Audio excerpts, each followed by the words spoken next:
Welcome to Talkin VAWLS, episode number 88, our weekly BasketVAWLS edition. We're brought to you by the Outright Geekery Podcast Network at outrightgeekery.com. Also, we're currently live on YouTube, courtesy of the S&B Network. Please make sure you go ahead and smash out that like button, or smash that like button. I cannot get this intro. And share out the link. I'm VAWLS JP. And I'm Dobber. What's happening? What is up? What is up? We got Boogie Bentley already downing us. What is that all about? It's 7:01. Where are these a-holes? Can you believe that, Dobber? Hey, Boogie, at least we show up week in and week out to talk about our beloved Tennessee Vols, right? At least we do. Well, Dobber, I'm just going to throw it out there.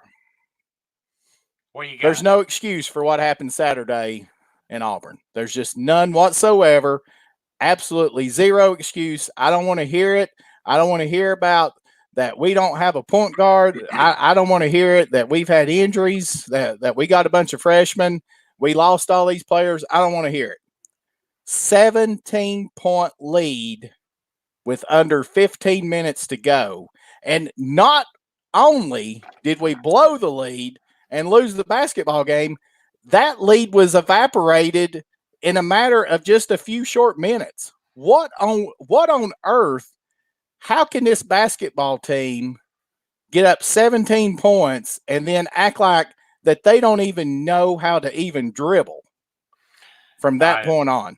It's mind blowing, but it's what you saw in that game. What you saw. The turnover spree that led to the run that the Tigers had. It's the same stuff we've talked about all season long. And there's no excuse for it. We are down the stretch in conference play. You shouldn't still be dealing with an issue that you dealt with game one when we faced UNC Asheville and had 22 turnovers.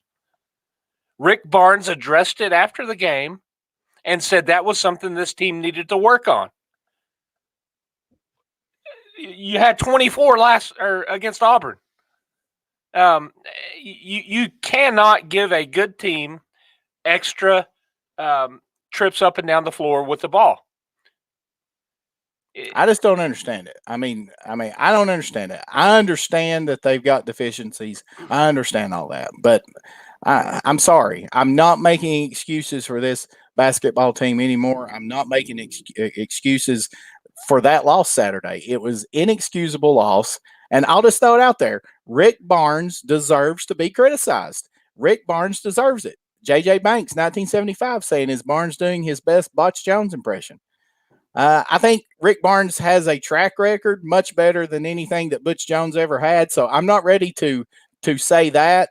And I'm not one of these people that's saying that he needs to be fired, and he don't. And it's not justifiable that Tennessee paid him that money to keep him. I'm not going down that road. But you can criticize a coach without just saying that he needs to be fired. I'm not saying that. But, absolutely. But Rick Barnes deserves criticism for the way that the way that this basketball season has played out. I'm sorry, because what you just said, turnovers has been a problem all year long. It has been a problem since the season started, and it's not gotten any better. No. And that's coaching.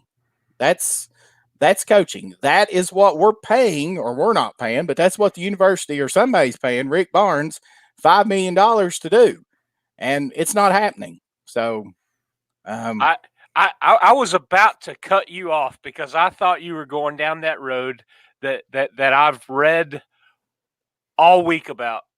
All these guys overreacting to Barnes. I know that was an inexcusable loss. Like you said, there is no excuse for it. None whatsoever. But at the end of the day, Barnes is still an elite coach.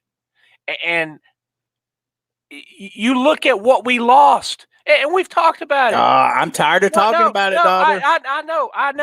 It's almost March, buddy. Yeah, but we said going into the season, it's more than likely going to be a rebuild year. You lose your starting point guard 8 games in. It's not an excuse, but it's just fact of the matter. It is what it is. We've said all along, oh well, this team's not going to make the tournament, and then they come out and they play, a game like they played against Arkansas, and just absolutely run up and down. They play Kansas tough. They play Kentucky tough. We see glimpses of hope, but then you get up against a good Auburn team, up 17. With and under 15 to go. And then self-destruct because you don't have the talent. You don't have the gosh, I don't even know what to call it, but they can't sustain an entire game. The turning point of that was when Vescovi went to the bench. When Vescovi went to the bench, that kick-started the run that Auburn had. And you've got all these other people that want to blame the refs and this and that. I mean, you can't do that. There are calls that go for and against your team and the other team night in and night out. It's not at the end of a ball game. One call's not going to make a difference. You can't tell me that it is, because there are missed calls. And there are calls that shouldn't be made that are made that swing both ways. It evens out over the course of the year. I completely agree with you that Barnes deserves to be criticized. I totally questioned why he didn't call a timeout during the run that Auburn had. Stop the bleeding. Calm your guys down. Figure something out. Yeah, that's what I don't understand either. But to go to the extreme of saying, oh, he's a horrible coach, he needs to be fired. No, that's we've seen what that's stupid to say that. Yeah, you see what overreact. I mean, look at North Carolina and Roy Williams. Is Roy Williams a bad coach? No, I mean he's probably not. I don't think he's a great coach because they got all kinds of talent every single year. Right, but they're down this year, but they're having a worse season than Tennessee is, and we knew that Tennessee losing four starters, losing their what was it, 70% of the offense, 80% of the offense. I mean it was gonna be one of those years, but. Yeah, but I'll tell you, there were still expectations for this basketball team. No doubt, to finish, in the top quarter of the conference, right, and to make a run, at the tournament, and it's not happening. I mean, I have no faith at all, because now obviously it would take the Vols winning the tournament, and that's not going to happen. There's just no way that this basketball team has the ability to string off 3 or 4 wins in a row. It's just not going to happen. It might be 5 wins. I mean, it could be. Because they've still got a couple of tough games left, and I think Boogie's trolling this evening. He's saying here that Barnes underperformed last year, and JJ Banks is firing back and wanting to know how Barnes underperformed last year. What's Boogie know about basketball? Yeah, I know it. What's Boogie know, right? He's just trying to troll tonight, I believe. But I mean, that's why you won't get on here and talk with us. Last year was certainly disappointing because, yes, I do feel like when you look at that roster and the senior leadership that team had, plus the SEC 2-time back-to-back SEC Player of the Year and Grant Williams, and we only make it to the Sweet 16. Yes, but that tournament is so just hit or miss. Yeah, it's streaky. I mean, it's how often does the best team actually ever win the actual championship? I mean, how often? I mean, you could debate that every single year that the best team didn't win, and but that's what makes March Madness. That's what makes basketball, college basketball, so special, especially this time of year when the tournaments start and everything, because you just never know. I mean, yes, it was majorly disappointing to bow out in the Sweet 16, but I'm not going to sit there and say that Barnes underperformed, because if you look at that roster last year, there was no McDonald's All-Americans. There was no 5 stars. I don't even know if there's any 4-star recruits on that I believe team last year. Hey, put it this way: Fulkerson was higher rated than Grant Williams was coming in. Yeah, think about that. You're talking about the 2-time conference player of the year. Was not ranked as high as John Fulkerson. Now, I'm not taking away from Fulkerson and the year he's had this year, but if you looked at those two last year and watched the games, there was no comparison, and that's why, I don't. It's hard to have a lot of faith in stars and recruiting services rankings. That's you look at Josiah Jordan James right now, and his ranking coming into the season, and the performance that he's had this year. It just, I know he's been dealing with a nagging injury, and apparently it has gone back to prior to the season beginning, but that's one of those things. He's underwhelmed this year. The thing that I want to say about Barnes and the whole coaching deal, it's a world that we live in. What have you done for me now? And I think all these fans that are saying, "Oh, he needs to be fired," this and that, he's a horrible coach, he's just riding, the into the sunset, cashing his checks, waiting until he retires. I don't think that's the case. And I don't either. No, that's not either. If we're sitting here this time next year, disappointed and talking about how horrible of a season we're having and how this team has underwhelmed with what we've got coming back and what we've got coming in next year, then maybe that talk of Barnes kind of cashing it in and not really coaching them up, but to see the improvement that we've seen in Fulkerson, in Pons, the development, that's where I see he's making his money, and that's where I see that we're going to reap benefits next year. I mean, you look at there are times this year where we've had 4 freshmen on the court, and yes, I know I'm not making excuses. We are in the last quarter of the season, not even quarter. We've got 3 games left in the regular season. 4. Than that, yeah.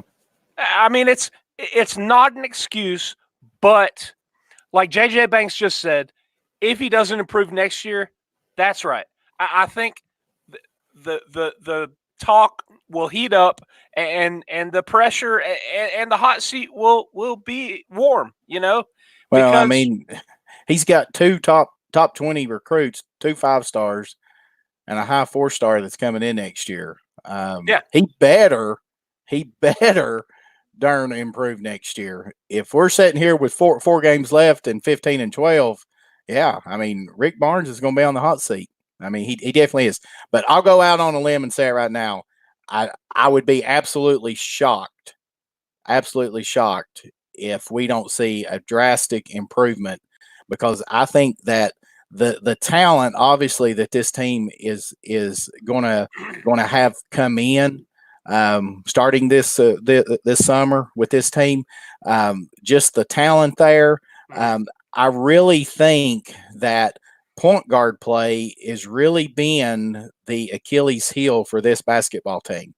I think that's what is leading to most of the turnovers, And I think that if we can either get the Bailey kid in, that's the transfer from Oregon, or the Springer kid, if they come in and they can run this team and they can be a true point guard, I believe that the other pieces is there for this basketball team to be extremely, extremely good next year. Well, heck, And I mean, give Vescovi a full year in the system, an yes, off yeah, season. yeah. I mean, he's still a freshman. Let him develop. Let him continue to understand and grasp the college game, and I think you'll see an improvement with him. Yeah, I think that you pretty much have to give Vescovi certainly a lot of credit with the way that he's played coming in the middle of the year, only having just 2 or 3 practices. I mean that right there tells you where that we were at as far as guard play goes. That you sign a kid and you get him cleared, and he basically practices for 2 days, and he's in the starting lineup. I mean, that tells you right there that this basketball team. But then that goes to back to Barnes, and why has he not recruited yeah, to be able to replace Bone? Why were we in the situation well, that we're in? and I mean, you can't recruit based on thinking somebody's going to stay. And Mark Wilson hits it right there. Bone actually probably should have stayed, and instead of bouncing back and forth between the D League and the league, I think he would have continued to develop, and he would have probably been one of the top point guards in the SEC, and would have, there's no doubt he'd been one of the top point guards in the country. I mean, can you imagine if Bone and Grant Williams still stayed? Yeah, but no, look at that though. 2 guys. This isn't football where one guy it doesn't make it. You're talking about basketball. You're talking about a centerpiece, 2-time defending conference player of the year, and a point guard that was at the peak of his career last year, and decides to cash in and test the waters and go for it. Which, I mean, you can't fault that, but it's man, gosh, the potential that we could have, and you can't, as a coach and as a coaching staff, you can't say, oh well, they may leave, we better get you've got to look. They can only sign so many a year, and they've got to fill needs. The thing that I think I would question is post play.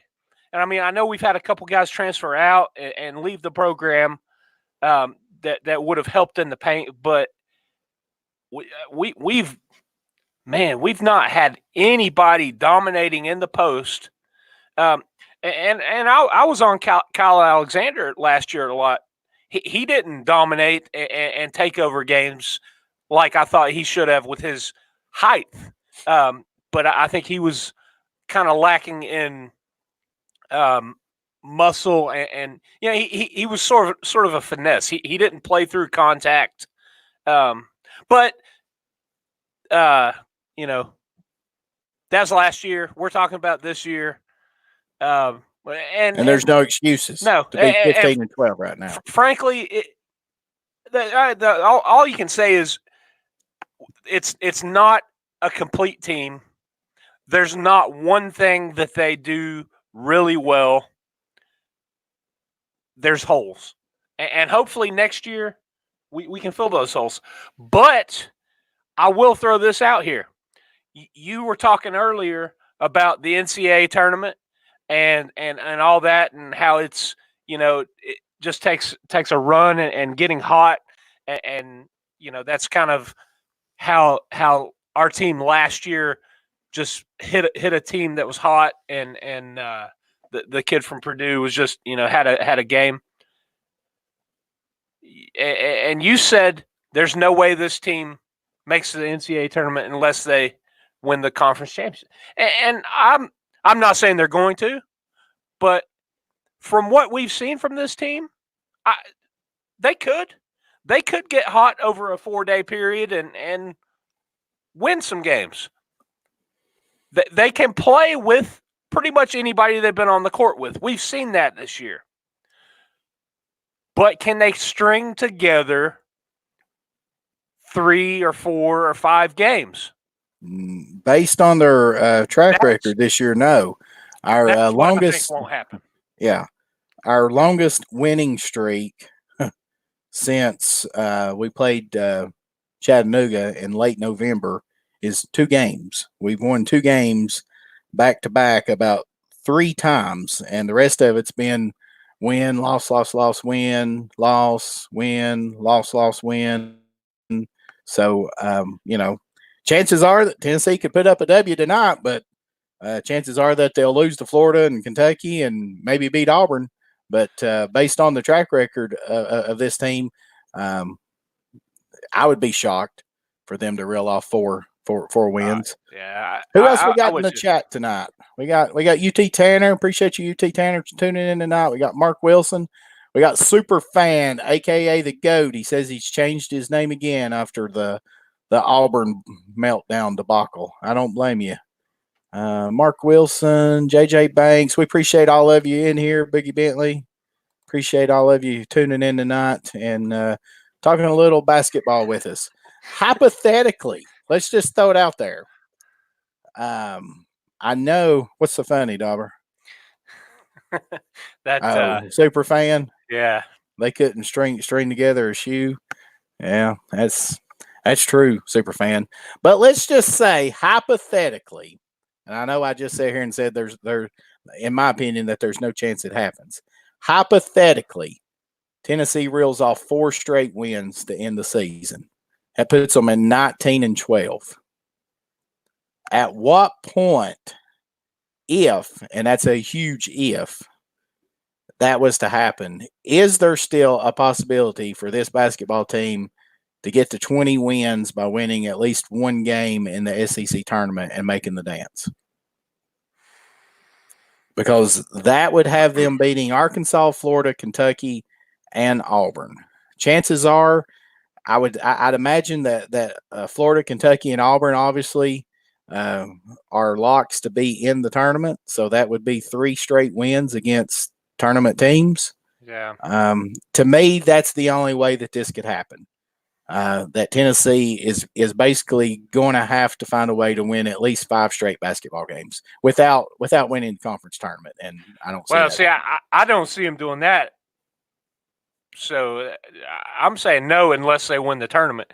But that would be essentially the same thing. They'd have to win 4 or 5 straight to win the tournament. Yeah.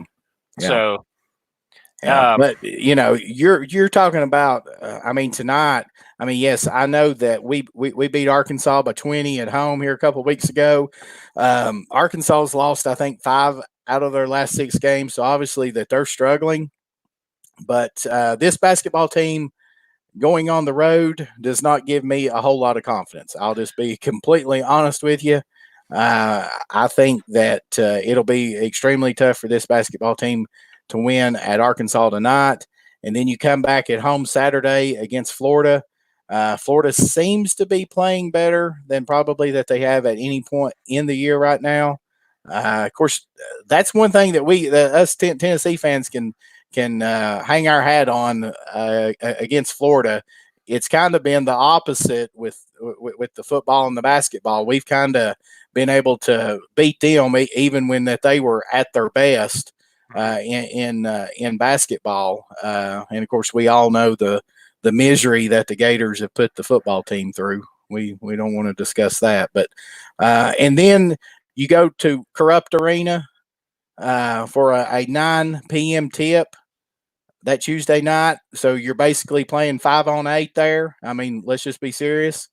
And probably 10-on-8 because you got the announcers that are also pulling for Kentucky and, sniffing their jock straps. So, let's just be serious about that. Chances there to me is slim to none.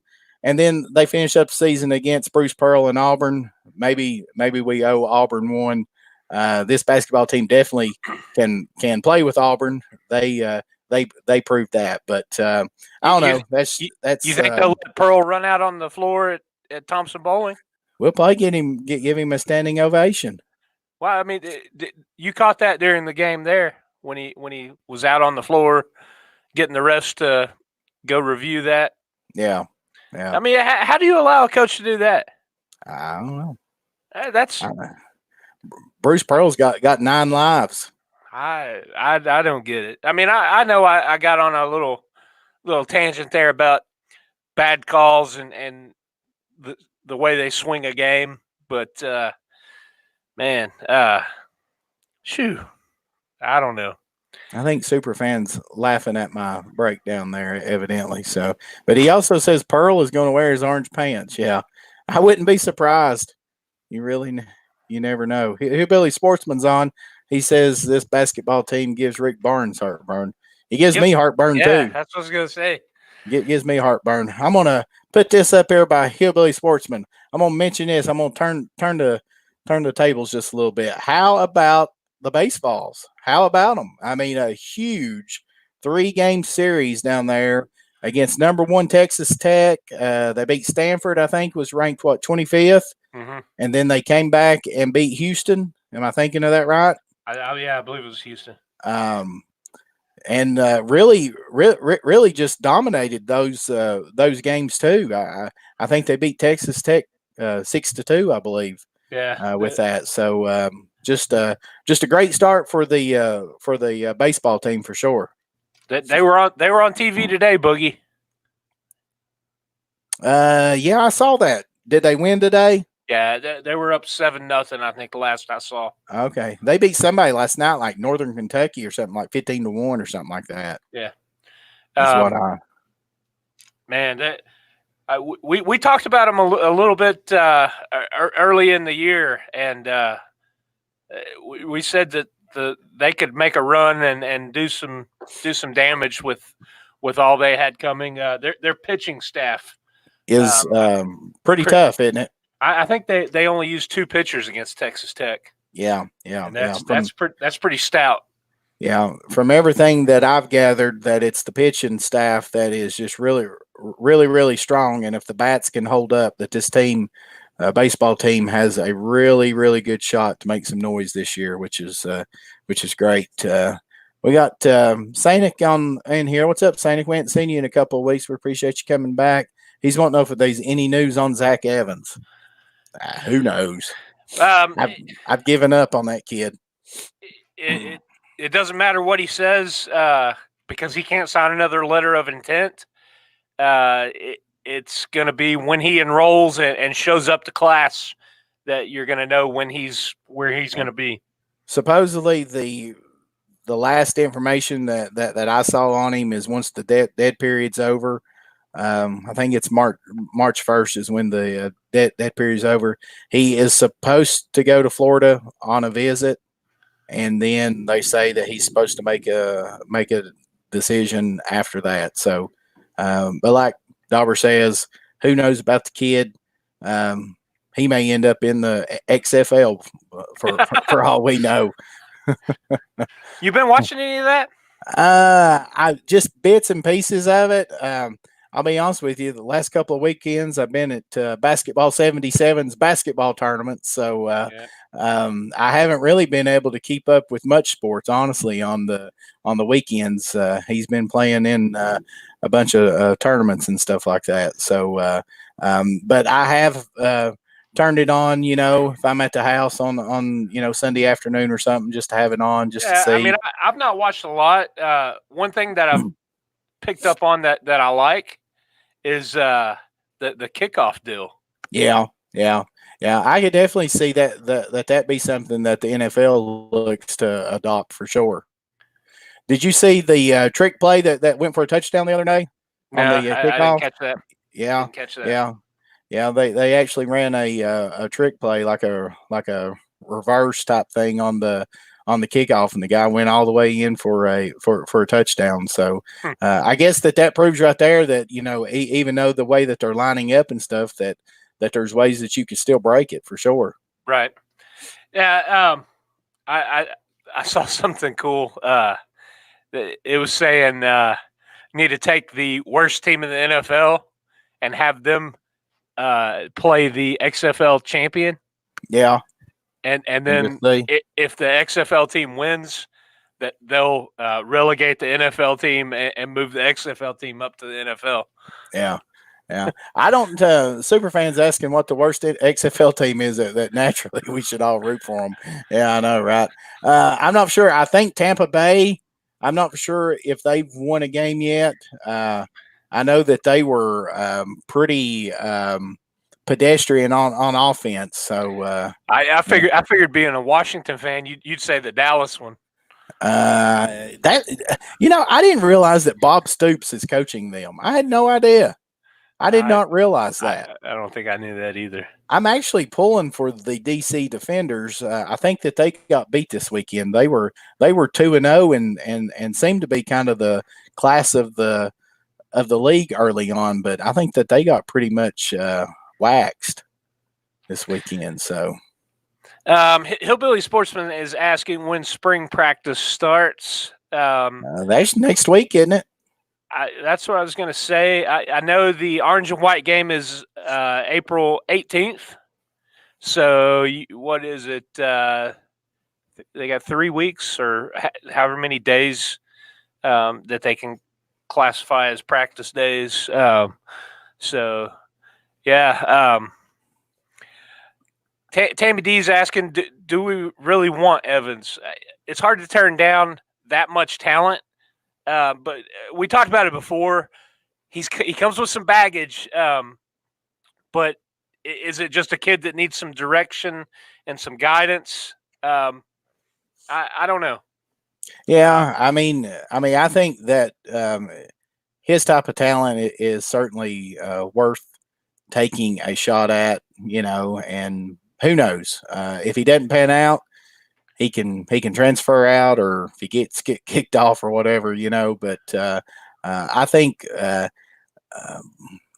where Tennessee is right now, I think that it doesn't hurt at all to take that chance. I think that this I think Pruitt would find out early on if this kid is not bought in and is potentially causing problems within the team and stuff like that. Right. I think that Pruitt's kind of as we saw as last season went on and some of those kids left, that he kind of got this team buying into what he's wanting to do and everything like that. So I think that you would have a lot more leadership with someone like Evans if they were to get him. That would pretty much tell him that he's going to have to walk the line and be a team player, or he can kick rocks. So yeah, I mean, I think you got a perfect example of that in 1-5. Guy that had some off the field stuff, guy that went through everything he went through, getting kicked off the team for. I'm going to say rightfully so, criticizing the coaches, although using an incorrect platform and his stance to do that. I think that's the perfect framework for somebody who has the talent and just needs that kind of mentoring and guidance, and leads right into this question: is Jeremy Banks coming back? I think it's a good possibility. I think they will structure something similar to how they did to Jennings and say, you are not on the team right now. You have to do X, Y, and Z and show us that you have learned from your mistakes and all that. But, I think he might be starting at linebacker for the Big Orange this fall. You think so? You think that he'll end up being starting inside backer? What about Crouch? You think Crouch is going to play outside? I don't know. I mean, I just think Crouch is just better built for inside. Yeah. I just think he is. Now, it could be that Tennessee asked him maybe to, lose some weight this summer. Of course, obviously, I hate that he's going to be out of spring practice. That just really, really stinks, in my opinion. Um, I guess that there's a silver lining there because obviously, anything can happen in practice, and we don't want to see any of these kids get hurt in practice and stuff. But I think that it would have been great, especially if Tennessee was going to look to move him inside to try to get him a lot of reps this spring. But on the flip side of it, it's a great opportunity for some of these other guys. Question is, will Banks, if he does come back, is he going to be back in time for spring practice, or is it going to be something that happens later this summer? Right. It wouldn't surprise me in the least. First day of spring practice, and next week, whenever it starts, that Banks is out there. It wouldn't shock me. It wouldn't shock me at all. So with that, so we got Jeremy Webb joined us too. What's up, Jeremy? Appreciate you joining in tonight. Had a question up there about Cade Mays. Yeah, that's where I was looking for Cade. Want to know honestly, time frame. I don't know. And if it's anything like the NCAA did with Euros on the basketball team, they don't have a set timetable for anything. I tell you, though, I still feel like, and of course, anything can happen on this. Of course, obviously Mays and them are suing Georgia over Kevin losing part of his finger or whatever, and I guess trying to play it off with that deal somehow. I still feel like that Mays and them have to feel like that there is almost a near 100% certainty that he's going to get cleared. Otherwise, to me, it just wouldn't make sense for him to transfer. Yeah. I mean, he'd have to set out this year. If he plays this year and he plays well, I mean, he's going to the NFL. I mean, it's just as simple as that. So, but like you said, anything the NCAA does would not surprise me at all. Another interesting development kind of on that front, though, is, the ACC, and is it the Big Ten and the ACC? I know the ACC is one of them, but they have already, backing this, that you can transfer one time during your college career, no questions asked. Right. Yeah. And you would become immediate eligible. You would imagine that probably all of these conferences are going to end up going that route. Question is would it happen so soon that it would start this year, or are we looking at possibly 2021 season? I'd read something the other day that they were trying to push for it to be implemented this year. So I don't know. I don't know what I think about that. I mean, it's kind of you're watering. I don't know. Gosh, man, and you got the push to pay the players. That's being rolled out. What the legislation and all that. I'll say this about the transfer deal. I'm in favor of it way more than I am this current process, because this current process is an absolute joke. Absolutely. I agree. And there's no rhyme or reason to it. There's nothing, there's just no way to even explain it. The NCAA doesn't even try to explain it. They just leave everybody in limbo. And I think that we have to, at the end of the day, that we have to remember that these are 18 to 21-year-olds, and they are kids. I mean, right. Yes, I know 18 is legal age and 21's, legal age, all that. But still, at the end of the day, these are really kids. And, you make a decision when you're 17 or 18 years old, and it could obviously be the wrong decision. And sometimes it happens with these kids. and they end up going somewhere that, it just doesn't work out for them. And I understand the argument on the other side of it, that it's just allowing them to avoid trials and struggles and stuff like that, and they end up just saying, well, heck, it's not even worth it, then I'm going somewhere else or whatever. But if we're going to allow these kids to transfer and do this portal type thing and everything, to me, it just makes sense to go ahead and allow them one transfer per their college career with no strings attached. Well, I'll throw this out there. I've always thought you penalize these players when they transfer, but a coach can jump ship and go get a job somewhere else, left and right, no questions asked. He pays a buyout, or his new school pays a buyout, and there's no repercussions for that.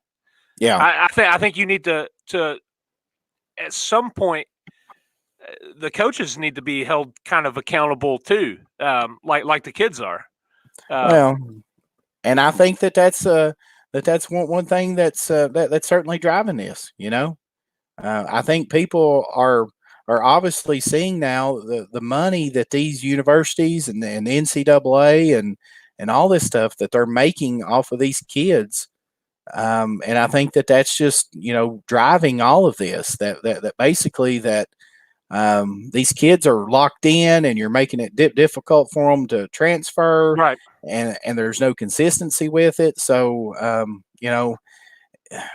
if you'd asked me that 5 years ago, 10 years ago, I'd have been totally against it.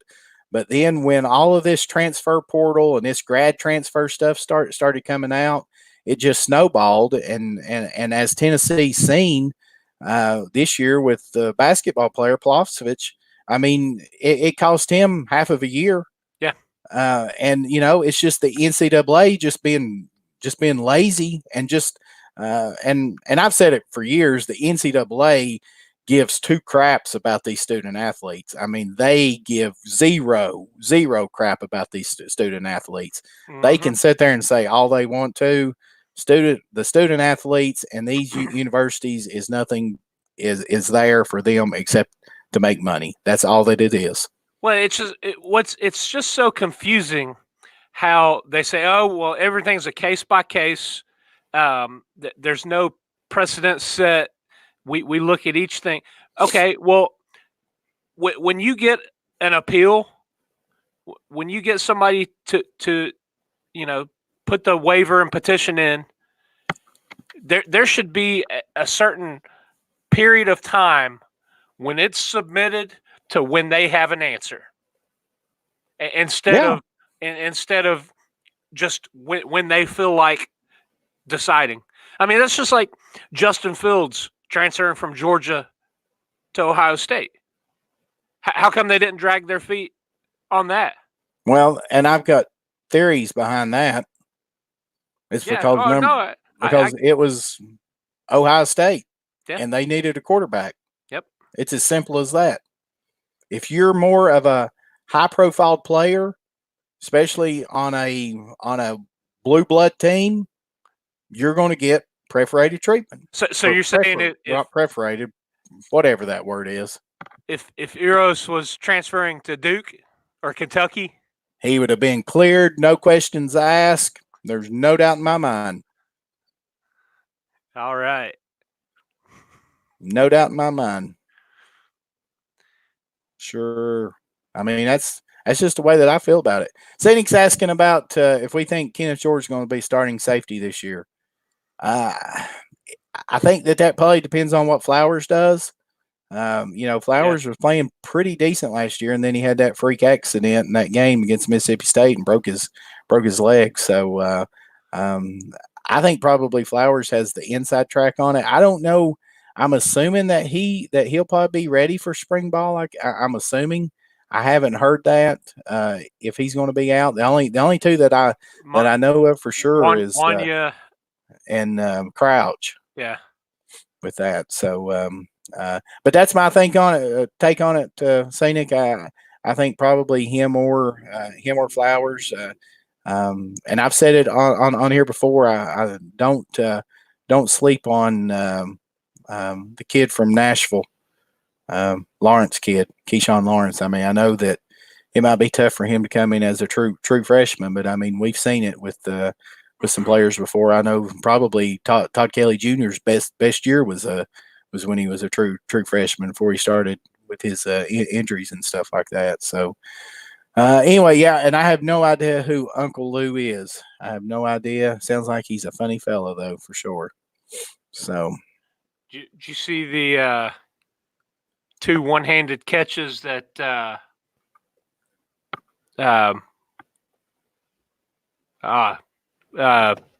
Jennings? the kid coming next year, Jalen Hyde or Malachi? Yeah, Malachi Weidman. Yeah. That he had over the weekend in 7-on-7s. Whoo, you'll need to go look at that. 2 ridiculous catches. Malachi Weidman. I'm telling you that kid's probably got some serious potential. Yeah, I'm really excited about the wide receiver group, and I know that Biggie said that we're going to have some position breakdowns and stuff coming, some videos. So we won't talk too much about it, but I think that yes, that Tennessee is losing a ton of production from the wide receivers from last year, but I think that we've got on paper, it appears that we've upgraded the speed department and the athleticism greatly with this incoming recruiting class. Hopefully we can stretch that field and get a little more vertical this year. Yeah, with that. So Hillboy Sportsman says he thinks it will have a big upset this fall. I've said it for several months. I think this volunteer football team goes to Norman, and I think that's Jeremy Pruitt's coming out party right there. God, I hope I'm right on that. God, you talk about excitement. They go to Norman and beat the Sooners. Coming from the man that said he was done. Hey, I'm actually going to see Jeremy speak tomorrow at Meadowview. He's there for the Boy Scout, some kind of award thing, and I got invited to go. So I'm going, and I'm going to get up there with Big Jeremy, and I'm going to shake his hand and tell him probably not to. I had no faith in you. Yeah, I'm probably going to tell him not to tune in to the Talkin VAWLS episode after the Georgia State game.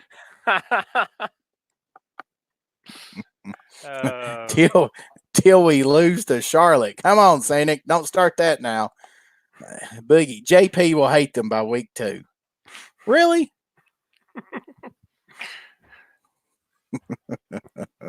Oh, Lord. Dobber, you got anything else tonight? We went for 48 minutes. We got the BasketVAWLS come on in about 40 minutes, don't they? Yeah.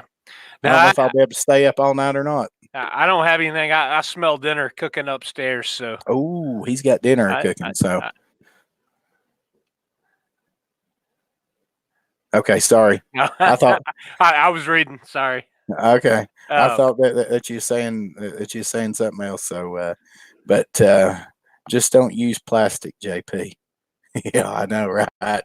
I don't need a plastic bag for sure. Yeah, it's. But I think that's probably going to do it for tonight. I think the Vols are on the SEC network here about 40 minutes against the Arkansas Razor Hogs. Let's see if this basketball team can get on an ending 4-game winning streak and finish 19-12 and then win one in the tournament and make it to the big dance. Let's see. I can't for Boogie. What? I can't Boogie to return and fix this show. Wow, man. I don't know what. Yeah, whatever. Get out of here with that. We got our basketball peeps, Boogie. We got our basketball peeps. Although we talked for half an hour about football. Yeah. I know. So, all right, that's going to do it for tonight. We appreciate everybody tuning in and listening to us, interacting with us. We certainly appreciate it. We'll be back here next Wednesday night to talk about the Arkansas game and the game against the was it Florida this weekend? Is that what I said? Yep, against the Florida Gators. So we certainly appreciate everybody. Until then, go Vols.